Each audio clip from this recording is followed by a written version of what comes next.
पाकिस्तानच्या सीमेला लागून असलेले पंजाब राज्यामधले जे 5 जिल्हे आहेत जे अजूनही रेड अलर्टमध्ये पाहायला मिळतात की त्या 5 जिल्ह्यांमधल्या शाळा ज्या आहेत त्या उघडलेल्या नाहीत। मात्र सध्या ब्लॅकआउट जे आहे ते अर्ध ब्लॅकआउट आपल्याला पठाणकोट या जिल्ह्यामध्ये पाहायला मिळते। सार्वजनिक ठिकाणच्या लाईट ज्या आहेत त्या बंद करण्याचे आदेश इथल्या प्रशासनाने दिलेले आहेत।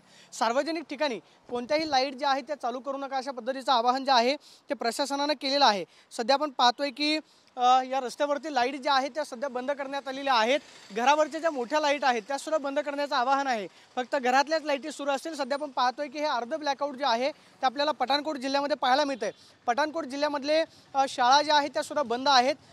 पठाणकोट असेल, फिरोजपूर, गुरदासपूर, अमृतसर आणि तरन हे 5 जिल्हे जे आहेत जे रेड अलर्टमध्ये येतात की जे पाकिस्तानच्या सीमेला अगदी लागून आहेत। आणि या 5 जिल्ह्यांमध्ये अलर्ट जो आहे तो सुद्धा अजूनही कायम आहे। आणि सध्या आपण पाहतोय की सार्वजनिक ठिकाणच्या लाईट ज्या आहेत त्या चालू करू नका अशा पद्धतीचं आवाहन इथल्या प्रशासनाने केलेलं आहे। आणि पठाणकोट जिल्ह्यामध्ये शाळा सुद्धा बंद आपल्याला पाहायला मिळतात। मात्र अर्ध ब्लॅकआउट जे आहे ते आपल्याला पठाणकोट या शहरामध्ये पाहायला मिळतं।